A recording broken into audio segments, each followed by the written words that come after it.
एक बार फिर से स्वागत है आपका। आज की इस वीडियो में हम बात करेंगे कि ऑथर्स कौन होते हैं। जब आप एक रिसर्च प्रपोजल लिखते हैं, जब आप एक रिसर्च पेपर लिखते हैं या रिसर्च रिलेटेड कोई डॉक्यूमेंट लिखते हैं, तो आप जो लिखते हैं वो ओरिजिनल कंटेंट होना चाहिए। और क्योंकि वो ओरिजिनल कंटेंट होना चाहिए इसलिए आपको ऑथर कहा जाएगा। लेकिन ऐसा हो सकता है कि आप अकेले ना कर रहे हैं उस काम को, आपके साथ में आपके गाइड हों या और 2-3 लोगों की टीम हो और वो लोग मिलकर कंटेंट को लिख रहे हों।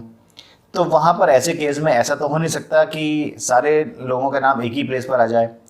एक का नाम पहले रखा जाएगा, दूसरे का नाम कॉमा लगाकर उसके बाद लिखा जाएगा, तीसरे का नाम उसके बाद लिखा जाएगा और एंड सो ऑन, ये चलता रहेगा। तो रिसर्च के ये ऑथर्स कैसे लिखे जाते हैं और करस्पॉन्डिंग ऑथर कौन होते हैं, इसके बारे में हम ही बात करते हैं। तो करस्पॉन्डिंग ऑथर क्या होता है? जैसे मान लीजिए कि आपका जो रिसर्च प्रपोजल है या रिसर्च जो पेपर है या रिसर्च जो डॉक्यूमेंट है, वहाँ पर 4 लोगों ने काम किया। एक आप, एक आपके गाइड और 2 लोग और। तो अब अगर इस पेपर को आज से 4 साल बाद या 5 साल बाद कभी किसी लैब में पढ़ा जाए या किसी और रिसर्च ऑर्गेनाइजेशन में पढ़ा जाए और वहाँ पर उनको कोई डाउट है, कुछ वो पूछना चाहते हैं कि एल्गोरिथम आपने कैसे बनाया या इस एल्गोरिथम को आपने कैसे टेस्ट किया या इसमें अगर हम ये इम्प्लीमेंट करके देखें तो क्या रिजल्ट आएंगे, आप उसमें कुछ गाइड कर पाएंगे। तो अगर वो किसी से पूछना चाहें तो किससे बात करें? आपसे बात करें, आपके गाइड से बात करें, ये और 2 लोगों का जो नाम लिखा हुआ उससे बात करें। तो ऐसे केस में आपको इंडिकेट करना होता है कि करस्पॉन्डिंग ऑथर कौन है। इसका इंडिकेट करने के कई सारे मेथड हो सकते हैं, पर यूजुअली इसको हैश से डिफाइन कर दिया जाता है, हैश से या स्टार से। ये डिपेंड करता है आप किस तरह से उसको डिनोट कर रहे हैं। तो जैसे मैं मान लेता हूँ कि 4 ऑथर हैं, तो 4 ऑथर में पहले आप हैं, दूसरे आपके गाइड हैं फॉर एग्जाम्पल, और तीसरे कोई ऑथर थर्ड और फोर्थ हैं। और इस पेपर के बारे में अगर कोई डिटेल में बता सकता है, एग्जाम्पल के तौर पर आपके गाइड हैं। आज से 4 साल बाद या 5 साल बाद जब भी अगर कोई क्वेरी आती है, ऐसा ज़रूरी नहीं है कि हर बार क्वेरी आए ही आए, तो अगर कोई क्वेरी आती है तो जिसको बेहतर कौन बता सकता है, वो है आपके गाइड। तो आप गाइड के नाम के ऊपर लिख देंगे हैश, गाइड के नाम के ऊपर लिख देंगे स्टार, उनके ईमेल आईडी के ऊपर लिख देंगे स्टार या उनके ईमेल आईडी के ऊपर लिख देंगे हैश, जिससे ये मालूम पड़ जाएगा कि ये करस्पॉन्डिंग ऑथर है, कि बात इनसे की जा सकती है। काम किसी ने भी किया हो उससे फर्क नहीं पड़ता, लेकिन बात उनसे की जा सकती है, इनसे हम कम्युनिकेशन कर सकते हैं। तो ये लिखने का तरीका क्या है, इसको अब हम प्रैक्टिकली करके देख लेते हैं। मैं आपको अपने कुछ रिसर्च पेपर दिखाऊंगा, उसमें करस्पॉन्डिंग ऑथर कैसे लिखा जाता है, कैसे मेंशन किया जाता है, ये हम करके देख लेते हैं। तो आइए सिस्टम पर, तो आइए समझते हैं कि करस्पॉन्डिंग ऑथर और ऑथर, सेकंड ऑथर, ये कौन होते हैं। देखिए यहाँ पर हम ये पेपर देख पा रहे हैं, इसमें टाइटल है और इसके ठीक नीचे यहाँ पर ऑथर्स के नेम लिखे हुए हैं। ऑथर्स का मतलब ये हुआ कि जिन लोगों ने इस पेपर को बनाया है, यानी सिर्फ टाइप करने से मतलब नहीं है, यानी जिन्होंने इसको रिसर्च की है, रिसर्च करने के बाद जो पूरा डॉक्यूमेंट तैयार किया है, वो कौन लोग हैं, वो ये लोग हैं।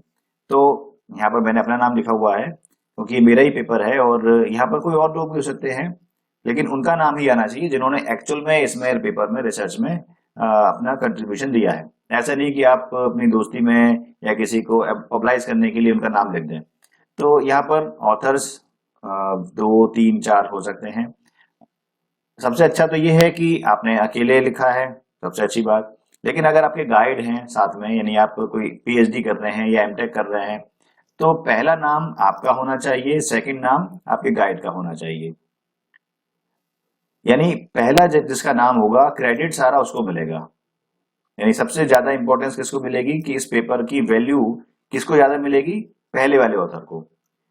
सेकंड वाले ऑथर को उससे कम मिलेगी, थर्ड वाले को सेकंड वाले से कम मिलेगी, और फोर्थ वाले को थर्ड से कम मिलेगी। इस तरह से इसकी वैल्यूज ऑथर वाइज ये डिक्रीज होती चली जाती है।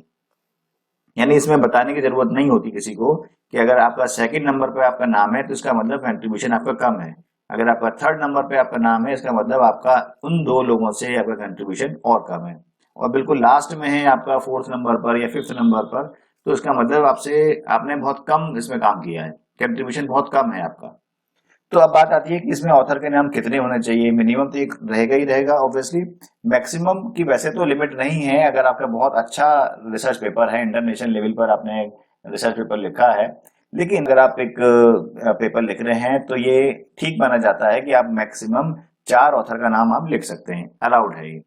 लिख तो उससे ज्यादा भी सकते हैं, लेकिन फिर एक ऐसा इंट्यूशन बन जाता है कि ये इतने सारे लोगों ने मिलकर इस पेपर को बनाया है, ये 5 पेज का पेपर है और इसको बनाने वाले 10-12 लोग हैं, तो ऐसा इसमें क्या खास काम कर दिया इन्होंने, अनटिल अनलेस की बहुत ज्यादा आउटस्टैंडिंग आपने काम नहीं किया हो। तो रिकमेंडेशन तो ये है कि आप मैक्सिमम 4 ऑथर का नाम रखें और मिनिमम तो एक रहेगा ही। तो अगर आपके जैसे एग्जाम्पल के तौर पर आपके गाइड है, आप पीएचडी कर रहे हैं और आपके गाइड हैं, तो पहला नाम आपका होगा और आपके गाइड का। अगर आपके 2 गाइड हैं तो पहला नाम आपका होगा, आपका आपके मेन गाइड का होगा, फिर आपके को गाइड का होगा। अगर आपने किसी और रिसर्च स्कॉलर या किसी और फैकल्टी या किसी और का भी हेल्प लिया है तो उनका नाम भी आएगा, और उनका नाम उस लेवल पर आएगा जहां पर उनका कंट्रीब्यूशन रहा हो। यानी गाइड ने सिर्फ आपको इंडिकेट किया है मान लीजिए, और हेल्प या गाइडेंस आपके जो फ्रेंड हैं या आपके साथ में कोई जॉब करते हैं उनका है ज्यादा, तो आपका नाम पहले आ जाएगा, सेकंड आपके जो फ्रेंड हैं या आपके जो कलीग हैं उनका नाम आ जाएगा, फिर आपके मेन ऑथर का, मेन गाइड का और आपके को गाइड का। अब यहाँ पर नीचे लिखा जाता है ऑर्गेनाइजेशन का नाम, यानी जहां पर आप देख पा रहे हैं, मैं इसको थोड़ा जूम कर देता हूँ ताकि आप और बेहतर देख पाए इसको। यहाँ पर आप देख पा रहे हैं कि ऑथर का नाम के नीचे ऑर्गेनाइजेशन का नाम लिखा जाता है। तो अब ये जरूरी नहीं है कि ये ऑर्गेनाइजेशन सबकी सेम हो, यानी कि ऑथर 1, 2, 3, 4 जो भी हैं इन सबकी ऑर्गेनाइजेशन एक जैसी हो, ये जरूरी नहीं है। हो सकता है ऑथर 1 किसी अलग यूनिवर्सिटी में या किसी ऑर्गेनाइजेशन में काम करते हो या पढ़ते हो, ऑथर 2 किसी और जगह पर हो, 3 किसी और जगह पर हो, 4 किसी और जगह पर हो। इनका कॉम्बिनेशन भी कुछ भी हो सकता है, जैसे 1 एक जगह पर है, 2 दूसरी जगह पर है, 3 और 4 एक ही जगह पर है, तो कोई भी कॉम्बिनेशन हो सकता है।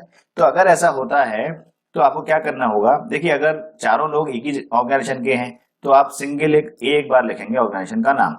जैसे मान लेते हैं एबीसीडी यूनिवर्सिटी और जो भी है शहर, for example new Delhi India, ये आप लिख देंगे, ठीक है।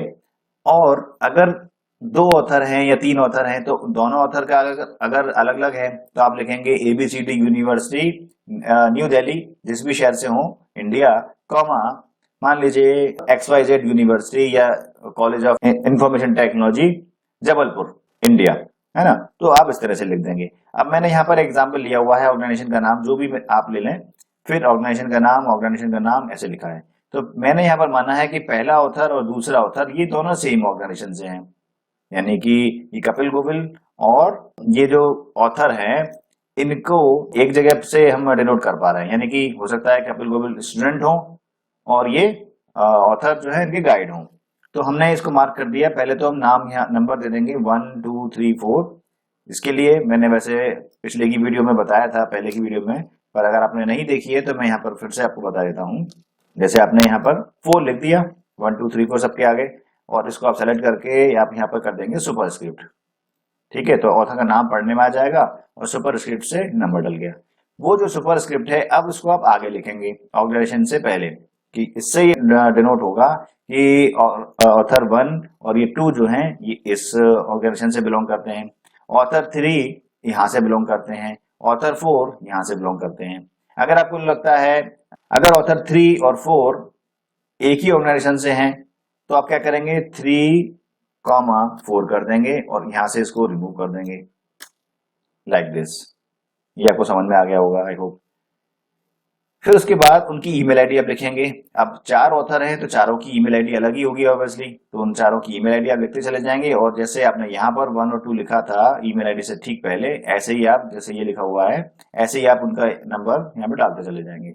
उससे ये डिनोट होगा कि ये ऑथर 1 की ईमेल आईडी ये है, ऑथर 2 की ईमेल आईडी ये है, ऑथर 3 की ईमेल आईडी वो है, ऑथर 4 की ईमेल आईडी ये है। तो आपको वहां डिनोट करना होगा। अब बात आती है करस्पॉन्डिंग ऑथर कौन होते हैं। अब करस्पॉन्डिंग ऑथर कौन होगा, यानी कि अगर ये पेपर मान लीजिए 2021 में पब्लिश हुआ और इस पेपर के लगभग 5 साल बाद इस पेपर को रीयूज करना है। रीयूज मतलब इसमें कुछ किसी और रिसर्च स्कॉलर ने इसको पेपर को पढ़ा और वहां पर उनको कुछ कंफ्यूजन है, कुछ डाउट है, आपसे पूछना चाह रहे हैं, तो किन लोगों से बात करें। यहाँ पे 4 लोग हैं तो किससे बात करें, कपिल गोविल से बात करें या ऑथर से, इनसे बात करें, ऑथर 1 से, 2 से बात करें, 3 से बात करें, चारों की ईमेल आईडी लिखें या चारों से ही बात करें।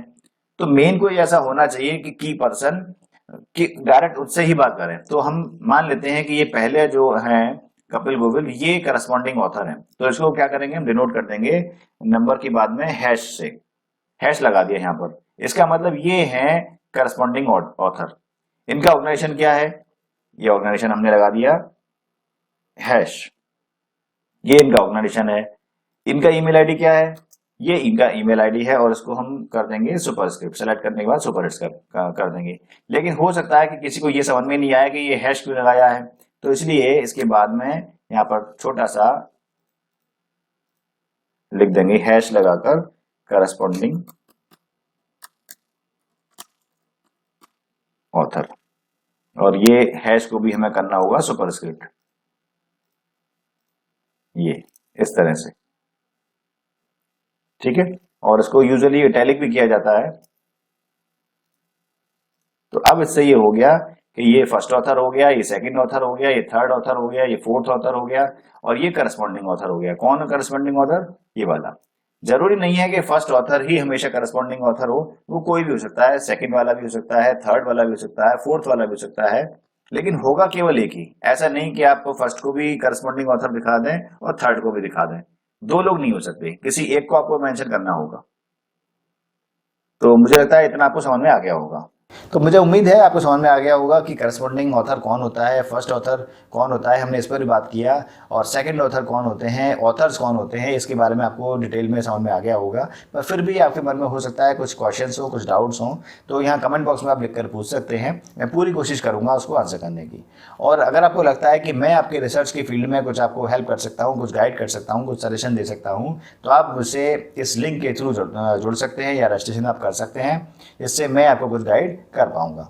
यहाँ पर आपसे छोटी सी रिक्वेस्ट करना चाहूँगा मैं, अगर आप इस वीडियो को YouTube चैनल पर देख रहे हैं तो चैनल को सब्सक्राइब जरूर कीजिए, और अगर आप इस वीडियो को Facebook पेज पर देख रहे हैं तो पेज को फॉलो जरूर करिए। तो इस वीडियो को देखने के लिए, लाइक करने के लिए, शेयर करने के लिए आपका बहुत बहुत धन्यवाद।